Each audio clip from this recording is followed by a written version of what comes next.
नेहाच्या नोकरीचा आता 1 आठवडा पूर्ण झाला होता. आजही सकाळ सकाळी नेहमीप्रमाणे घाईघाईत झालेली. त्या घाईगडबडीत नेहाला मधुरिमाशी गप्पा मारता येणार नसल्याचे नेहा सांगते. कारण आजपासून तिला पेमेंट सेक्शनला ट्रान्स्फर केल्याचं नेहा मधुरिमाला सांगते. आत्ताच नवीन एम्प्लॉई असलेल्या नेहाला एवढं अवघड काम दिल्याचं ऐकून मधुरिमाला टेन्शन येतं. कारण नेहाला यातला काहीच अनुभव नव्हता. त्यात ती शांत स्वभावाची मुलगी.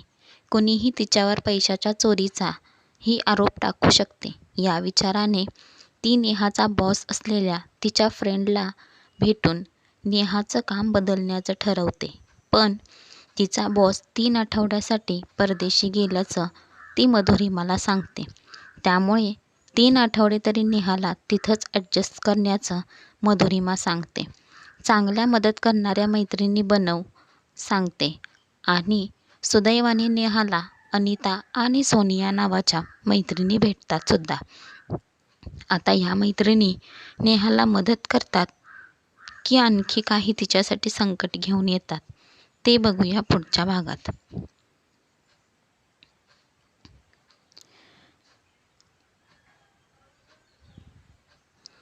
आपले काम सगळं काही न बोलता करायचे असते. जो कोणी काही बोलेल त्याची खैर नाही.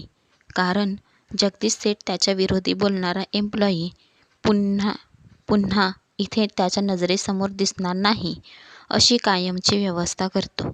सोनियाने सांगितलेले ऐकून घेत नेहा म्हणाली, बापरे, कठीणच आहे आणि सर्वांच्या मते मी तर नियमाप्रमाणे काम करते. आज जर माझे कुणाशी वाद झाले तर मग आज माझे काही खरे नाही. नोकरी गेलीच माझी असे समजायचे.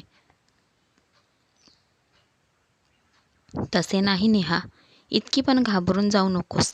नोकरी जाणे ही काय इतकी सोपी गोष्ट थोडीच आहे. त्यात तुझी नेमणूक बिग बॉसने स्वतः केली आहे. तुला तशी भीती नाही आहे. आणि जगदीश सेठ तसा मोठा धूर्त आहे. तू मधुरिमाची कुणी जवळची आहेस हे त्याला नक्कीच माहिती असणार. आणि बॉस आणि मधुरिमा चांगले फ्रेंड आहेत हे त्याला चांगले माहीत आहे. त्यामुळे इतर सामान्य लोकांवर जसा दबाव आणतो तसा दबाव तुझ्यावर तो आणणारही नाही. पण काय सांगावे, समोरच्या माणसावर आपण कुणी तरी विशेष आहोत हे दाखवण्याची त्याला सवय आहे.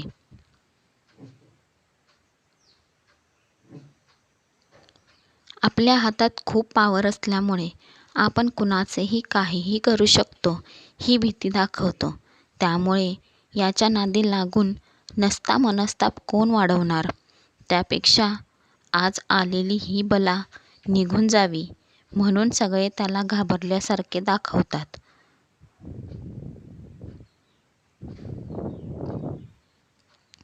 हा पण खुश होऊन मिळेल तितके पैसे खिशात घालून निघून जातो. शेवटी काय, कंपनीला फसवणे, न केलेल्या कामाचे पैसे घेऊन लुबाडणे हेच याचे उद्योग आहेत. आपण काय शेवटी नोकर माणसे आहोत. कंपनीचे पैसे कंपनीचा माणूस घशात घालतोय. एका अर्थाने कंपनी त्याचीच आहे.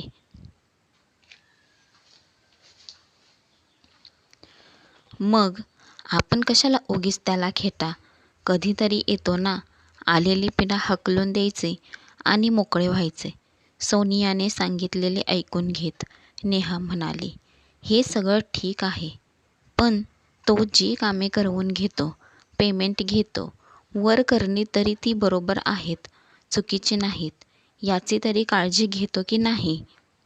ऑडिटच्या वेळी हे पेमेंट चुकीचे ठरवले तर आपल्याकडून वसूल करेल ना कंपनी.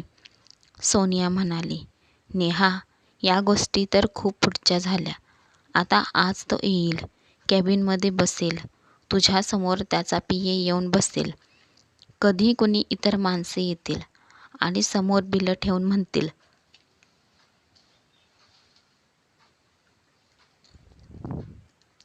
साहेबांनी सांगितलंय याचे पैसे लगेच द्या. त्यांना लगेच मीटिंगला जायचे आहे. त्यांना तू कसे सांभाळशील हा मोठा प्रश्न आहे.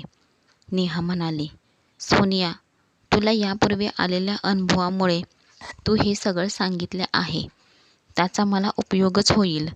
मी सहजी चुकीच्या पद्धतीने काम करणार पण नाही. बघू काय होते ते, सोनिया म्हणाली. नेहा प्लीज एक कर. गोष्टींना फार ताणून धरू नको, कारण जगदीश सेठ शेवटी सत्तेच्या खुर्चीतला माणूस आहे आणि आपण त्याचे पगारी नोकर माणसे. तेव्हा सांभाळून कर जे काय करायचं ते. थँक्स सोनिया. माझ्याविषयी तुझ्या मनात खूप आपलेपणाच्या भावना आहेत. काळजीपोटी तू हे सांगते आहेस. तुझी काळजी वाढेल असे मी वागणार नाही. निश्चिंत राहा तू. नेहाने मग सोनियाला विचारले. ठीक आहे, आज कधी येणार आहेत हे श्रीमान जगदीश सेठ? सोनिया म्हणाली. त्याची येण्याची वेळ पक्की आणि ठरलेली असते. आपला लंच टाईम दुपारी 1:30 वाजता असतो.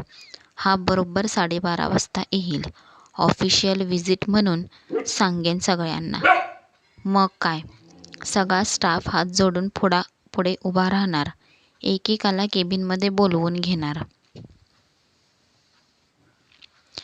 त्याच्या मर्जीतल्या स्टाफशी छान बोलणार आणि ज्यांच्याबरोबर त्याचे कधीतरी वाजलेले आहे अशांना विनाकारण काहीही सुनावणार. दुसऱ्या किरकोळ सेक्शनला पाठवतो बघाच तुम्ही, अशा धमक्या देऊन घाबरवून टाकणार. वर्षातून 1-2 वेळा हा कार्यक्रम तो मोठ्या आवडीने करत असतो.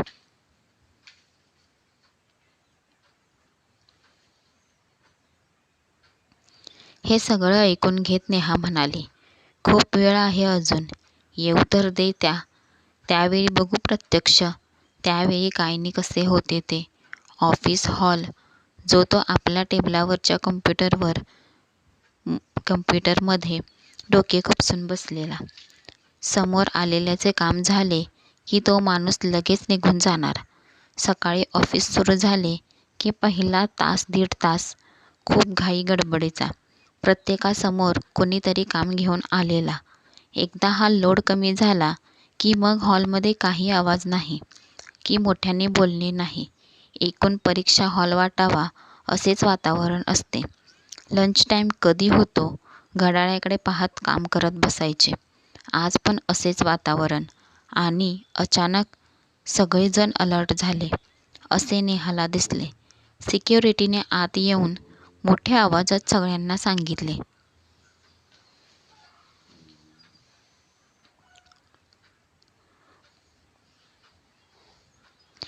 जगदीश बाबू साहब अकेले ही आए हैं और कोई नहीं आया. पिये तो होता ही है साथ में हमेशा. हॉलमध्ये रुबाबदार दिसणारे जगदीश बाबू आले. नजरेत मोठी जरब, चेहऱ्यावर म्हटले तर स्मित, म्हटले तर मौन, तेही कठोर आणि रुक्ष वाटणारे. असा चेहरा पाहून समोरच्या माणसाचा गोंधळ उडाला पाहिजे. फ्लोअरवरच्या टीम लीडरला मोठ्या आवाजात ते म्हणाले. आज खूप घाईत आहे मी. फार वेळ देऊ शकणार नाही मी तुम्हाला. पीएला पाठवतो तुमच्याकडे. सगळी बिलं ते सगळे पैसे लगेच द्या त्याच्याजवळ. उगीच घोळ घातलेला मला आवडत नाही. हे इथे माहिती आहे ना सर्वांना. चला चालू ठेवा आपापले कामे. एकाच ऑर्डरमध्ये सर्वांना सूचक सूचना देत जगदीश बाबू केबिनमध्ये जाऊन बसले. थोड्याच वेळात त्यांचा पीए मनोहर हातात ब्रीफकेस घेऊन आला आणि नेहाच्या सेक्शन बॉससमोर बसत म्हणाला. साहेब, ही मोठी बिले तुमच्या मंजुरीसाठी पहा आणि लगेच सही करून टाका. मी कॅश घेतो. आणि ही छोटी बिले ती कुणाकडे देऊ? नेहमीच्या अनिता मॅडम दिसत नाहीत आज. सोनिया मॅडमला देऊ का? त्या मला ओळखतात चांगल्या. हो ना हो सोनिया मॅडम, सेक्शन बॉस म्हणाले. नाही, आता हे काम सोनिया आणि अनिता मॅडमकडे नाही आहे. या नेहा मॅडम नव्या आल्या आहेत या सेक्शनला. त्यांच्याकडे असेल ही छोटी छोटी पेमेंट करण्याची जबाबदारी. मनोहर, नेहा मॅडम स्वतंत्रपणे हे काम करणारे आहेत. त्यामुळे यापुढे त्यांच्या कामात मी लक्ष घालू शकणार नाही. हे लक्षात असू द्या तुमच्या. चतुर मनोहरच्या हा बदल लगेच लक्षात आला. कुणाशी कसे बोलायचे असते हे सगळे अनुभव मनोहर कोळून पेलेला माणूस. नेहाच्या टेबलाजवळ येत रिकामा खुर्चीत बसत तो म्हणाला, नमस्कार नेहा मॅडम. मी तुम्हाला वरच्या फ्लोअरवर काम करताना पाहिलंय. तुम्ही इकडे ट्रान्सफर होऊन आलात म्हणजे बिग बॉसला तुमच्या काम करण्याची सिस्टीम नक्कीच आवडली असणार. त्याशिवाय असे नवखे या सेक्शनला येत नाहीत. थोडक्यात तुम्ही बिग बॉसच्या गुडबुक्समधल्या. म्हणजे आता यापुढे आम्हाला घाबरून राहावे लागणार. नेहा मॅडम, तुम्ही नव्या असल्या तरी आमच्या जगदीश बाबूबद्दल तर तुम्हाला तुमच्या फ्रेंडनी म्हणजे या सोनिया मॅडम, आज नसलेल्या अनिता मॅडम यांनी सांगितले असणार. मला माहिती आहे नेहा मॅडम, या दोघी तुमच्या फास्टेस्ट फ्रेंड झाल्या आहेत. तिथे आल्यावर काही न बोलता नेहा मनोहरचे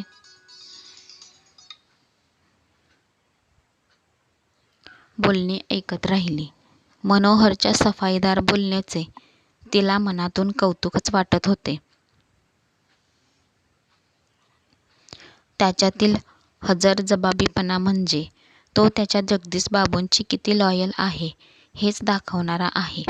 नेहा मॅडम, हे बघा, आमचे बॉस जगदीश बाबू, ते जे म्हणतील तसे आम्ही करणार. त्यांचा हुकूम, त्यांची ऑर्डर आमच्यासाठी फायनल. त्याचे काम झालेच पाहिजे, कारण लेट आलेला त्यांना अजिबात चालत नाही. मग माझी अशी धावपळ होते. काय करणार ना साहेब, लोक नोकर माणसांच्या अडचणी थोड्याच समजून घेणार. त्यांना त्यांचे काम होण्याशी मतलब. गेल्या 2 महिन्यात जगदीश बाबू इकडे आलेच नाहीत. कंपनीची इतकी कामे त्यांच्या मागे आहेत की त्या घाईत कंपनीसाठी त्यांच्या खिशातून कधी आणि किती पैसा खर्च होत असतो हे ते कधी पाहत नाहीत. खूप दिलदार आहेत आपले जगदीश बाबू. कंपनीच्या कामानिमित्त मार्केटमध्ये अनेक क्लायंटला भेटावे लागते. अशा वेळी गिफ्ट पण हव्या लागतात. या सगळ्या गोष्टी जगदीश बापू लक्षात ठेवून करतात. म्हणून सगळीकडे ते पॉप्युलर आहेत. त्यांचा पीए म्हणून हा मनोहर या सगळ्या गोष्टी जबाबदारीने करीत असतो.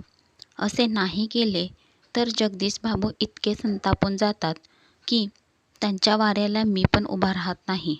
मग इतरांची काय कथा? हे डिटेल यासाठी सांगून टाकले की त्यांनी तुमच्यावर संतापून वेळ येऊ नये. कारण असे काहीतरी होणार, सगळ्या ऑफिसमध्ये चर्चा होणार. मग उगीच दुसऱ्या कोणत्या तरी कोपऱ्यातल्या सेक्शनमध्ये तुम्ही जाऊन बसणार. हे असे काही कधीच होऊ नये असे मला वाटते नेहा मॅडम. मनोहर बोलण्याचे थांबला हे पाहून नेहा म्हणाली, खूप खूप थँक्यू मनोहर. आपला अजिबात परिचय नसताना तुम्हाला माझ्यासारख्या नवख्या व्यक्तीशी इतके सांगावे वाटले. तुमचे कौतुक करावे तितके कमीच आहे. कारण तुम्ही अत्यंत प्रामाणिक असे स्वामीनिष्ठ सेवक आहात. तुम्ही तुमच्या बॉसबद्दल कौतुकाने सांगितले. शिवाय किती हुशारीने मी काम कसे करायचे याबद्दल धमकीवजा सूचना पण देऊन टाकल्या. मनोहर मनात म्हणत होता, वाटते तितकी साधीभोळी नवखी नाहीये ही मॅडम. नेहा म्हणाली, हे बघा मनोहर, आपल्या पहिल्याच भेटीत आपल्यात गैरसमज होणे नकोय. जसे तुम्ही तुमच्या बॉसच्या ऑर्डरी पाळता तसे मी पण माझ्या बॉसच्या ऑर्डरनुसार काम करण्यास बांधील आहे.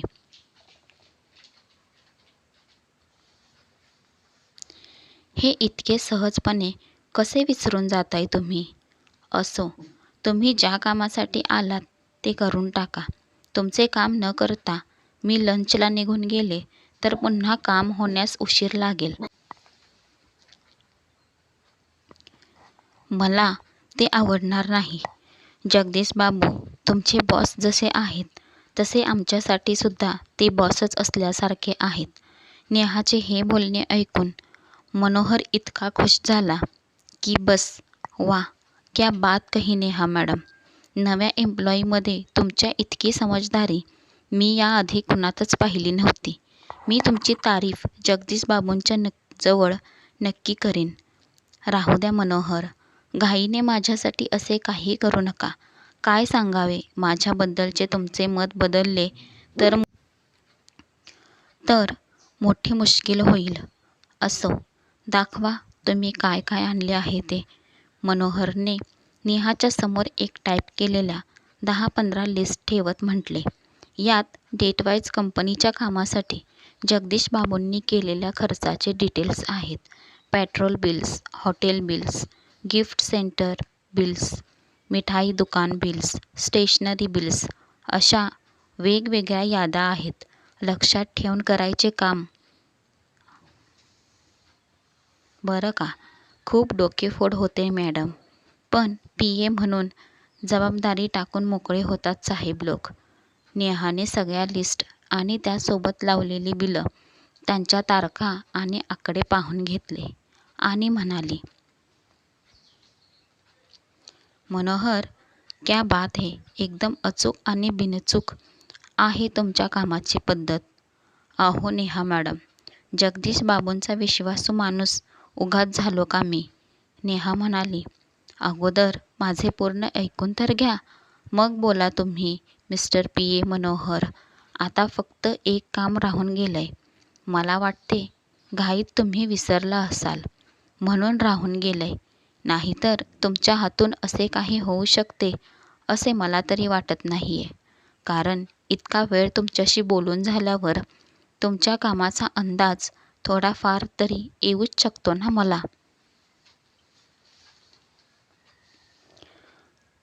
मनोहर तत्परतेने म्हणाला, हो हो, बरोबर आहे तुमचे नेहा मॅडम. सांगा काय राहून गेलंय घाईगर्दीत माझ्याकडून. हे बघा मनोहर, यात सारख्याच रकमेचे अनेक बिले आहेत. असे असणे चूक आहे असे म्हणायचे नाहीये मला. यातल्या काही बिलावर बिल पाहिल्यावर तुमच्या साहेबांनी केलेल्या इनिशियल्स आहेत. म्हणजे हे त्यांना माहिती आहे. पण ही बघा, बाकीची बरीच बिले आहेत जी घाईघाईत तशीच दिलीत ना तुम्ही माझ्याकडे आज पेमेंटला. आता तुम्ही पटकन केबिनमध्ये जाऊन तुमच्या बॉसच्या इनिशियल त्यांनी न पाहिलेल्या बिलावर घेऊन या.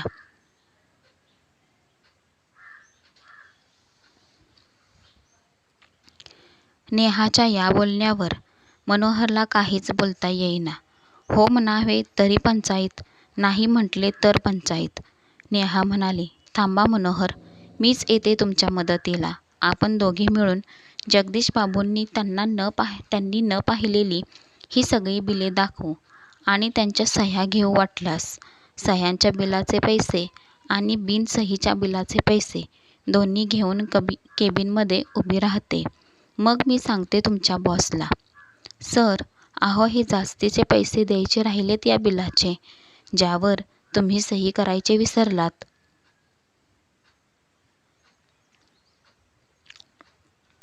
चला लवकर जाऊ केबिनमध्ये. लेट झाला तर तुमच्याबरोबर मला पण रागवतील जगदीश बाबू. नेहा केबिनमध्ये गेली सुद्धा. ही पाहून मनोहर मुकाटपणे तिच्या पाठोपाठ आत गेला. नेहाने तिच्या हातातल्या लिस्ट आणि सगळी बिले जगदीश बाबूंच्या समोर ठेवीत म्हटले, सॉरी सर. हे मनोहर तुमचे विश्वासू PA कामाच्या बोजाने पार थकून जातात हे मला जाणवले. बघा ना सर, यातल्या कितीतरी बिल ते तुम्हाला दाखवायचे विसरले वाटते आणि मग तुमच्या सह्या घ्यायच्या राहिली हे सुद्धा ते विसरले.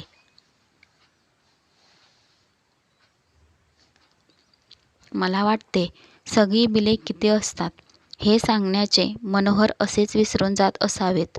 झाले ते झाले, पण मला विसरून कसे चालेल या गोष्टी.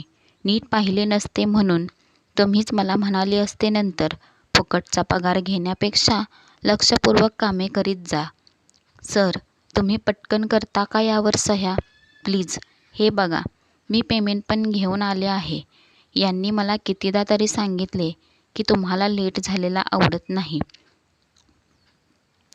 हे सगळे बोलणाऱ्या नेहाच्या नजरेतील हुशारी आणि चमक, चेहऱ्यावरचे हसरे भाव हे पाहून जगदीश बाबूंच्या मनात संतापाचा डोंब उचलून आलेला होता. पण नेहाच्या स्मार्टपणाने आज त्यांना मोठ्या पेचात पकडले होते.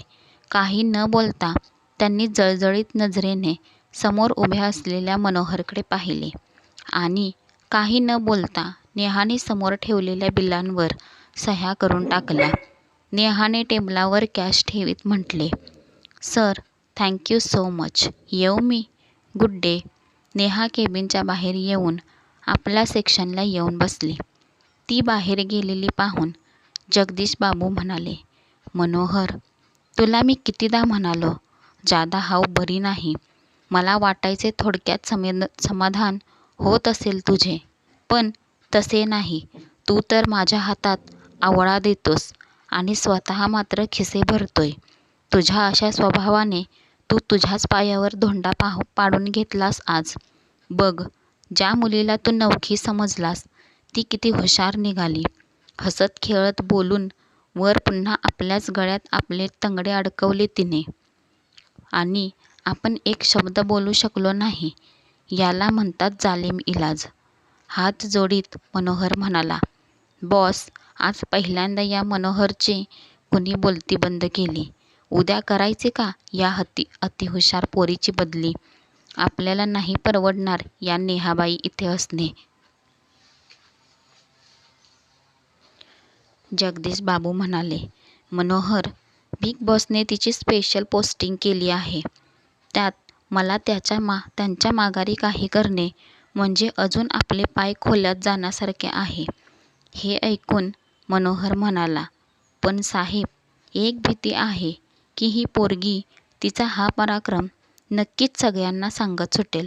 मग माझा तर पार कचराच होईल या ऑफिसमध्ये." त्याला धीर देत जगदीश बाबू म्हणाले, "घाबरू नको मनोहर. बघ मी काय करतो ते. जा, नेहा मॅडमला सांग मी अर्जंट बोलावले आहे." मनोहरने लगेच नेहाला निरोप दिला. तसे लगेच केबिनमध्ये नेहा आली.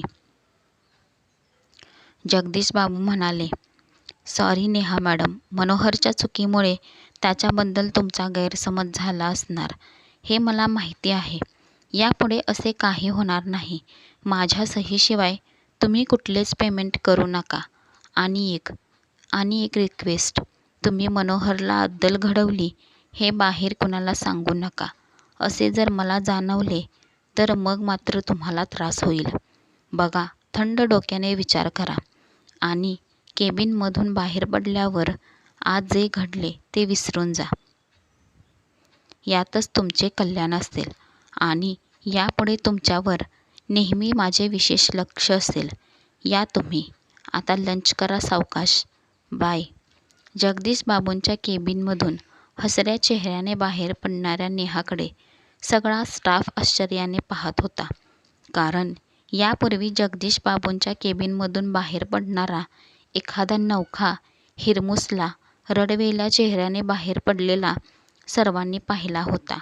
असा काय चमत्कार झाला असावा हा? ऑफिसमध्ये आलेल्या नेहाने सोनियाच्या टेबलाजवळ थांबत विचारले, "सोनिया, अनिता दिसत नाहीये आज पण. काय झाले? काल तर ठीक होती. काही प्रॉब्लेम तर नाही ना झाला अचानक?" "असे काही आपल्यापैकी कोणाला झाले की मी खूप घाबरून जाते. काही सुचत नाही कळेपर्यंत." सोनिया म्हणाली, "नेहा, प्रॉब्लेम वगैरे असे काहीही झालेले नाहीये.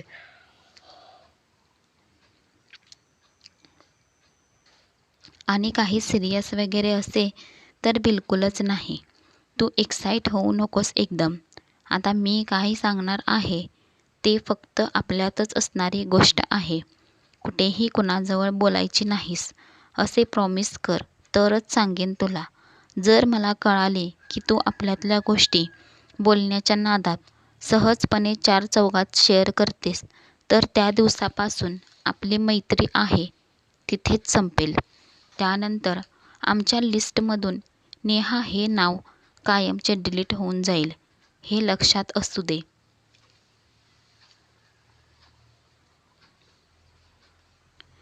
सोनियाच्या बोलण्याच्या टोनवरून नेहाला अंदाज आला की वेगळे असे ऐकायला मिळणार आहे. काय असेल? अनिताला काही न सांगण्यासारखा आजार वगैरे तर नाही आहे ना? त्यामुळे ती अशी एकाकी नाही येत. 2 दिवसापासून ती म्हणाली, हे बघ सोनिया, गेल्या काही दिवसांपासून तुझ्या सहवासात आहे मी. तू माझ्याबद्दल नक्कीच काहीतरी मत बनवलेच असशील. त्या आधारे जर तुला माझ्यावर विश्वास ठेवावा असे वाटत असेल तर जरूर सांग.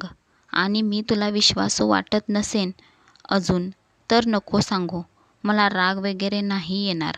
नेहाचे बोलणे ऐकून सोनियाच्या चेहऱ्यावर हसू आले. नेहाचा हात हातात घेत सोनिया म्हणाली, आय नो नेहा, तू गॉसिपिंग करणारी मुलगी नाहीयेस. मला जाणवले आहे हे. आणि आता तर तू, अनिता आणि मी आपण एकमेकांच्या सोबतच असतो ऑफिसमध्ये. पण काय असते की सगळ्याच गोष्टी कॉमन होऊ शकत नाहीत. त्या नेहमीच सिक्रेट स्वरूपाच्या असतात.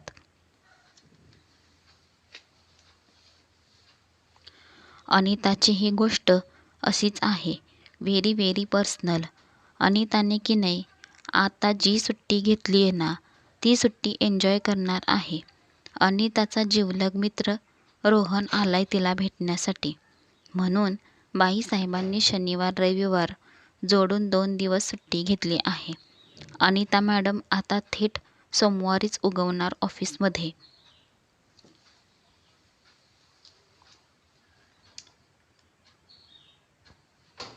3-4 दिवस मनसोक्त मौज मजा करत दोघे मिळून आणि मग रात्री येईल अनिता येईल रूमवर आणि तो जाईल त्याच्या मित्रांच्या रूमवर.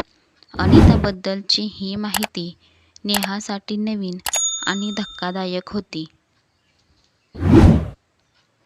पुढचा भाग बघण्यासाठी चॅनेलला सबस्क्राईब करा. Thank you.